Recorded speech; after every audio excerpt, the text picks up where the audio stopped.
오늘은 갈라디아서 6장 7절에서 10절까지의 말씀을 가지고 참된 소망의 씨를 뿌리자라는 제목으로 하나님의 은혜를 함께 나누도록 하겠습니다. 우리 크리스찬들에게 있어서 소망은 매우 중요한 삶의 버팀목이라고 할 수 있습니다. 삶의 버팀목이란 아시다시피 그것이 있음으로 해서 우리 삶이 지탱이 되는 것이죠. 여러분들 요즘 최근에 뉴스가 상당히 우리의 마음을 어지럽히고 있는 그러한 자살 소식이 신문지상이나 또는 인터넷이나 또는 방송에서 나타나는 것을 보고 있습니다. 최근에는 삼선 국회의원이고 또한 서울시 정무부시장까지 지내셨던 당대의 실력자였던 J씨가 자살을 하는 사건이 있었습니다. 하필이면 또 그분이 교회를 다니시는 크리스찬이었기 때문에 충격이 더 컸습니다. 도대체 그보다도 훨씬 못한 사람들도 살고 있는데 왜 자살을 하셨을까? 우울증이 있었다고 합니다. 그렇지만은 그 깊은 사정이야 우리가 알 수가 없죠. 또 군대에서 요즘도 가끔 참 애인이 신발을 거꾸로 신고 달아났다고 이제 탈영을 해서 그렇게 심지어는 자기 목숨을 끊는 그러한 젊은이의 이야기도 있고요. 사업을 실패했다고 일가족이 빚에 견디다 못해서 차 안에서 4명이 최근에 또 자살한 사건도 있었습니다. 심지어는 이 세상에 사는 것이 아무 소망이 없다고 같이 자살할 동반자들을 구해가지고 자살을 하는 젊은이들의 이야기가 심심찮게 보도되고 있습니다. 오죽이나 심했으면 정부에서 이제는 자살 동반자를 모집하는 인터넷 사이트를 법적으로 형법으로 다스리겠다고 지금 아주 강경하게 입법 조치를 서두르고 있어요. 그 말고도 인간 관계에서 실패해가지고 사람들에 대한 그 환멸과 사람들에 대한 어떤 그 소망이 사라져서 죽어가는 사람들도 지금 굉장히 많습니다. 오늘날 우리 크리스찬들이 이렇게도 전국에 1000만이 넘는다고 주장하는 대한민국에서 OECD 국가 중에 자살률 1위가 대한민국이라는 이 사실은 우리 사회가 얼마나 소망이 결핍되어 있는지 중요한 지표가 될 수 있다는 것이죠. 저는 그들을 잘했다고 지금 말씀드리는 것이 아닙니다. 그들이 오죽이나 했으면 그렇게 자기의 목숨 하나밖에 없는 목숨을 끊었을까를 생각하면서 그렇지만 그래도 저는 여러분들한테 오늘 드리고 싶은 메시지는 살아야 된다는 말씀을 드리고 싶습니다.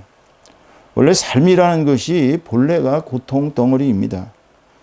부처는 오죽이나 했으면 이 세상을 생로병사, 나고 늙고 병들고 죽는 생로병사의 고해라고 했겠어요. 우리 성경책에서도 삶이라는 것이 그렇게 그냥 처음부터 끝까지 그렇게 정말 행복하고 모든 것이 다 잘 돼가는 그러한 삶이라고 이야기를 하고 있지 않습니다. 삶이라는 것은 원래부터가 고통 덩어리입니다. 그러니까 태어나면서부터 우리는 사실은 엄밀히 얘기하면 고통에 던져진 것입니다.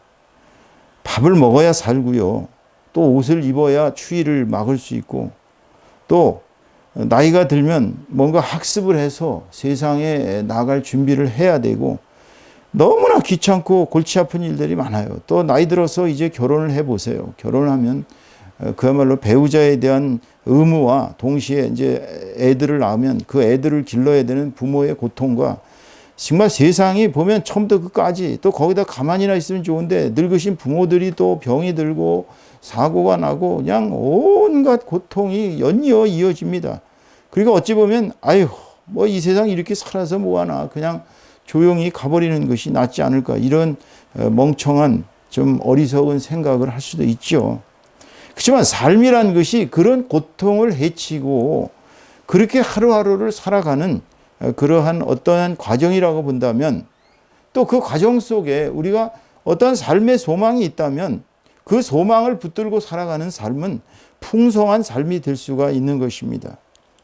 여러분들은 어떤 소망을 가지고 살고 계십니까?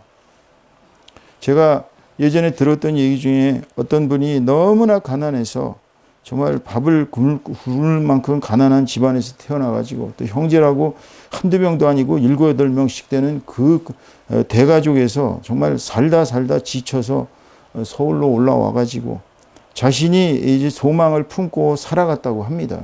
내가 1억이라는 돈을 모을 때까지는 정말 먹고 싶은 거 먹지 않고 쓰고 싶은 거 쓰지 않고 그렇게 악착같이 모아서 1억을 모으겠다고요. 그분은 온갖 방법을 다해서 구사해서 그렇게 해서 1억이라는 돈을 모았다고 합니다.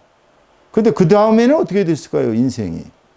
그 다음에는 이제 허망해지더라는 거예요. 그 1억을 모으고 난 뒤에는 살고 싶은 욕망이 없어졌다는 거예요. 그래서 소망이 사라지니까 그 1억 원이란 돈 자체가 너무나 허망해져서 되레 그 돈을 갖다가 친구들 막 퍼주고 같이 술 먹고 되레 인생을 어떻게 살아야 되는가를 고민하는 그런 얘기를 들은 적이 있습니다. 여러분들도 혹시 부자가 되고 싶은 분이 계십니까? 그러면 소망을 품으셔야 돼요. 여러분들이 부자가 되겠다는 소망을 품고 어떻게 해야 재물을 모을 방법을 찾아야 합니다. 아니 부자가 되겠다 그러면 방법을 찾아야지 머릿속은 가만히 텅 빈 상태로 멍청한 상태로 있으면서 부자가 될 수는 없는 거거든요. 이거 모든 사람들은 다 창조적으로 움직일 때에 그 소망이 달성되더라고요. 제가 다니고 있는 학교에서 지금 박사학위를 받겠다고 저희 선배들이 나이가 70이 넘으셔서도 지금 학위과정을 등록해서 하시는 분들이 있어요.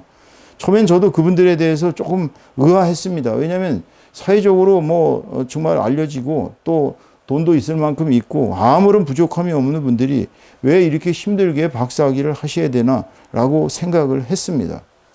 그분들하고 대화를 해보니까 너무나 그분들에게 되게 숭고한 뜻이 있더라고요. 소망이 있더라고요. 그 소망이 뭡니까? 라고 물어보니까 이분들은 자기는 박사가 돼서 정말 남들한테 그 어려서부터 무식한 사람이라는 소리를 듣고 싶지가 않다는 거예요. 어려서 주변에 있는 사람들이 다 박사가 되는데 자기만 박사가 안 돼갖고 골프 치러 가면은 뭐 자기 학위 자랑할 때 자기는 그냥 입 다물고 가만히 있는 게 너무나도 비참해서 자기도 박사가 돼야 되겠다라는 소망을 품고서 그 어려운 사업 과정 중에서도 지금 학교를 다니고 있다는 거예요. 그러면서 하시는 말씀이 학문이 재밌다는 거예요. 학문을 하고 싶어서 지금 한다는 거예요. 이 소망이 있으니까 이분은 하는 겁니다. 여러분 박사학위 받는 거 쉽지가 않더라고요. 왜냐하면 코스웍이 36학점을 또 이수해야 되고요.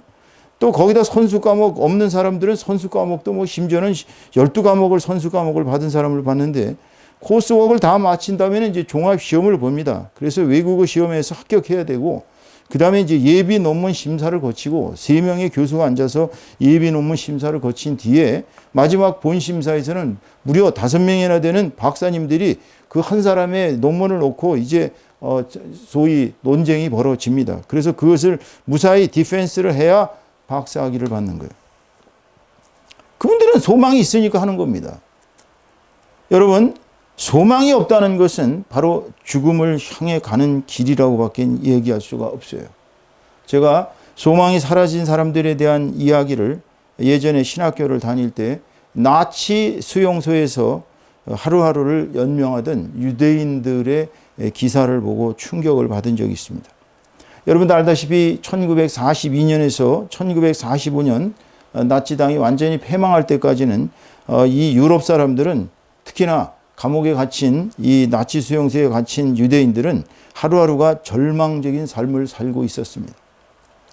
왜냐하면 1942년에서 1945년이 이제 나치가 망해가고 있다는 소문이 조금씩 들리고 있었어요. 그래서 수용소에 살던 사람들은 이 유대인들은 나치가 하루빨리 망해서 연합군들이 거기를 진주해가지고 자기네들을 석방시켜주는 꿈을 꾸고 살았습니다. 크리스마스 때가 되면은 모든 이 수용소에 이 죄수도 아니죠. 이 사람들은 죄수가 아닙니다. 그런데도 수용소에 갇힌 이 나치에 갇힌 죄수들은 석방의 소식을 기다리면서 크리스마스 날을 맞았다는 거예요. 그런데 그 해에도 1943년, 44년 그 해에도 석방의 소식이 없으니까 절망한 사람들이 그야말로 죽어나가기 시작하는데 기하급수적으로 죽더라는 거예요. 그 수용소에서 크리스마스 날을 맞아가지고 야 이제는 석방이 되겠다라고 생각을 하고 살았던 사람들은 다 죽었다는 거예요. 끝까지 정말 살아남겠다고 결심하고 소망을 가진 사람들은 간신히 살아남아서 연합군이 진주에서 그 나치 수용소를 해방할 때 그들은 생명을 건졌다고 합니다. 여러분, 소망은 우리의 영육을 새롭게 빛나게 합니다. 우리가 소망을 가지고 하루하루 살고 있으면요, 하루하루가 반짝반짝거립니다. 소망이 있는 사람들의 눈을 보세요. 여러분, 새벽에 우리가 6시, 7시 되면 정말 지금 굉장히 늦은 시간입니다. 제가 5시에 전철을 타보면 5시에도 그 전철 안에 사람들이 꽉 차 있는 경우를 볼 수 있어요. 그 사람들의 눈을 보면 반짝반짝합니다. 뭔가 일을 하러 가기 때문에. 소망을 가지십시오. 소망은 우리의 영혼과 육체를 새롭게 빛나게 만듭니다. 오늘 주시는 하나님의 메시지는 어떤 소망의 씨를 뿌려야 하는가에 대한 메시지입니다. 오늘 본문 7절을 잠깐 같이 보실까요? 자, 본문 7절을 보겠습니다. 자, 7절 같이 읽습니다. 스스로 속이지 말라. 하나님은 업신여김을 받지 아니하시나니 사람이 무엇으로 심든지 그대로 거두리라. 제가 번역이 좀 이상해가지고 영어를 찾아봤고 또 그리스어를 찾아봤습니다. 영어로 그리스어가 거의 비슷하기 때문에 이렇게 읽어드리겠습니다. Do not be deceived. 속여짐을 당하지 말라는 소리예요. 속임을 당하지 말라. God cannot be mocked. 하나님은 조롱당하실 수가 없다. A man reaps what he sows. 사람은 자기가 심은 것을 거둔다. 이것이 영어의 원문이고요. 그리스어 원문도 거의 비슷합니다.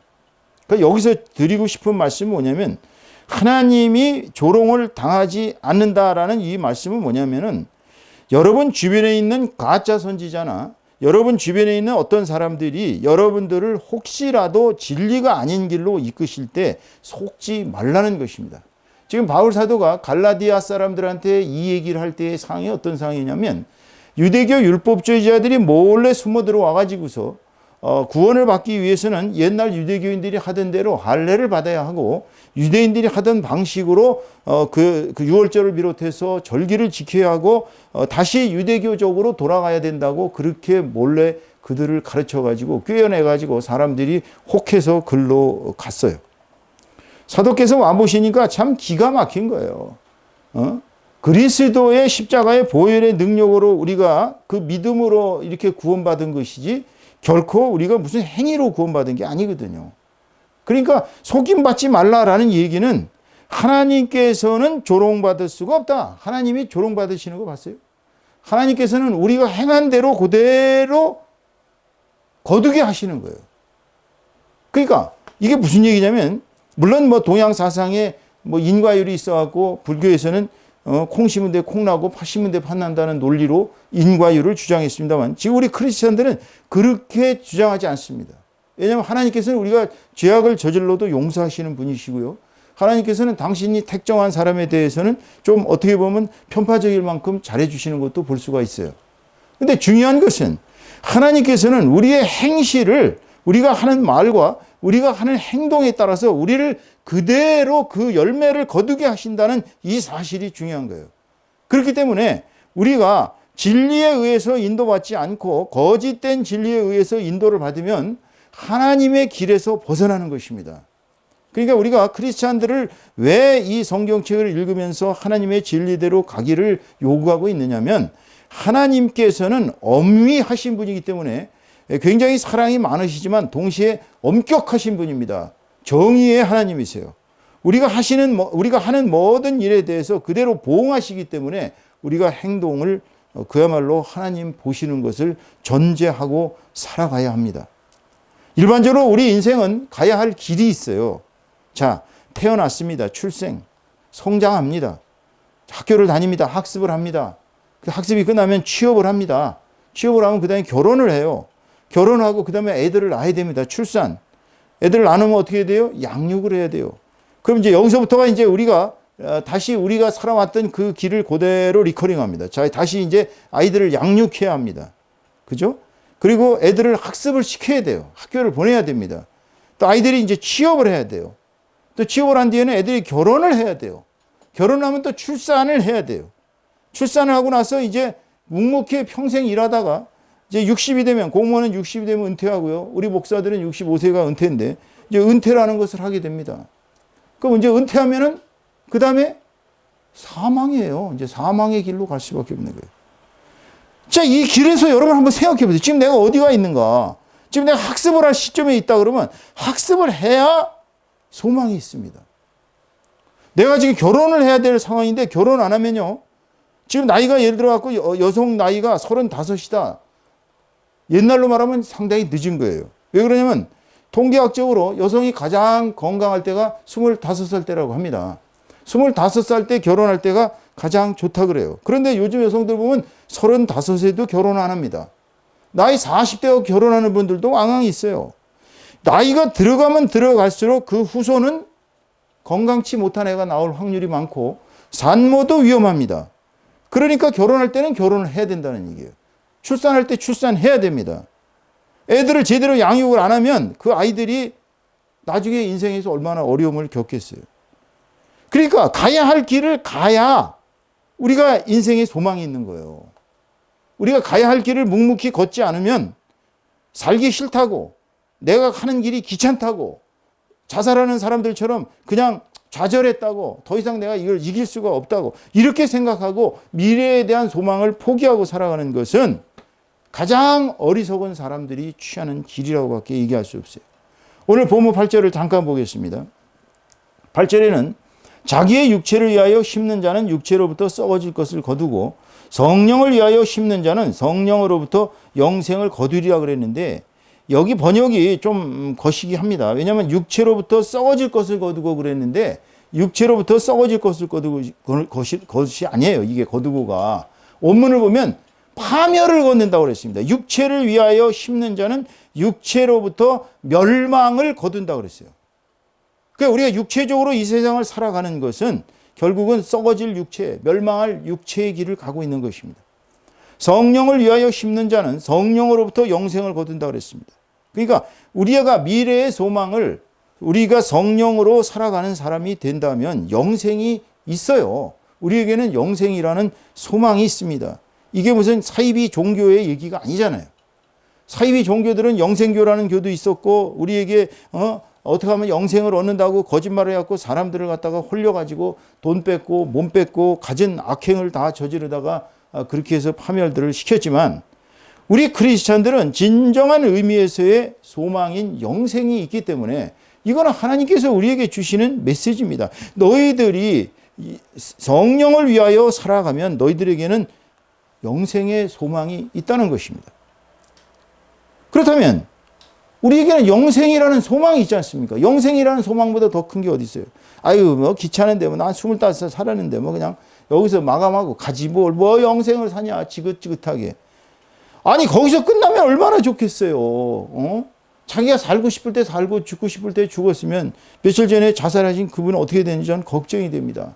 근데 거기서 나이 60세인데 그분이 60살에 끝나면 다행이지만 60살에 끝나지 않고 저 뒤에 있는 세상에서 영생이 아니라 영원한 형벌이 있다면 그분은 어떤 인생을 지금 살고 있겠어요?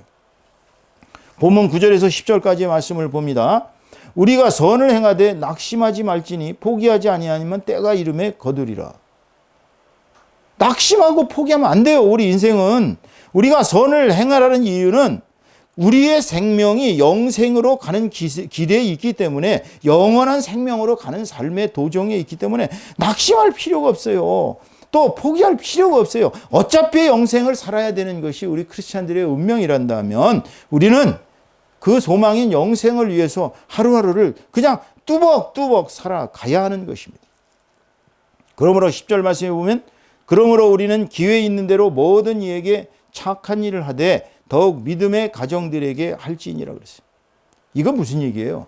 자, 우리가 영생의 소망이 있습니다. 영생의 소망이 있다면 사랑의 씨를 뿌려야 하죠. 사랑의 씨를. 우선 주변에 안 믿는 불신자들, 내 가족들을 생각해 보세요.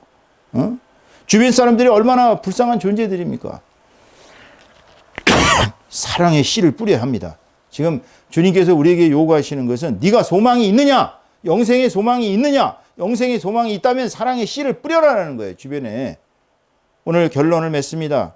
그렇다면 어떻게 참된 소망의 씨를 뿌려야 할까요? 첫째, 예수님을 확신하십시오. 예수님은 당신들을 사랑하십니다. 여러분 생각에는 예수님이 나를 왜 사랑해? 내가 예수님을 사랑한 것이 아니요 예수님이 나를 사랑한 것입니다. 여러분. 영생을 주시고자 약속한 것은 하나님이세요. 우리가 아니에요. 우리가 처음부터 무슨 수로 영생을 얻습니까? 하나님이 만세 전부터 너는 내 새끼다, 너는 내 것이다, 너를 위해서 내가 내 목숨을 바치마 라고 구세주가 이 땅에 오신 것이기 때문에 우리가 그분이 우리를 얼마나 사랑하시는지 지금도 천국에서 여러분 한 사람 한 사람을 위해서 중보 기도하고 계시다는 사실을 잊으시면 안 됩니다. 주님이 우리를 사랑하고 계시는데 왜 우리는 확신하지 못할까요? 나를 구원해 주셨는데 왜 확신하지 못할까요? 그것은 바로 여러분들에게 영생의 참된 소망이 결핍되어 있기 때문입니다. 그러니까 지금 마음을 돌이키셔서 참된 소망의 씨를 뿌리려면, 사랑의 씨를 뿌리려면 여러분이 예수님하고 사랑을 하고 있다는 것을 구체적으로 확신하셔야 합니다. 그게 첫 번째예요.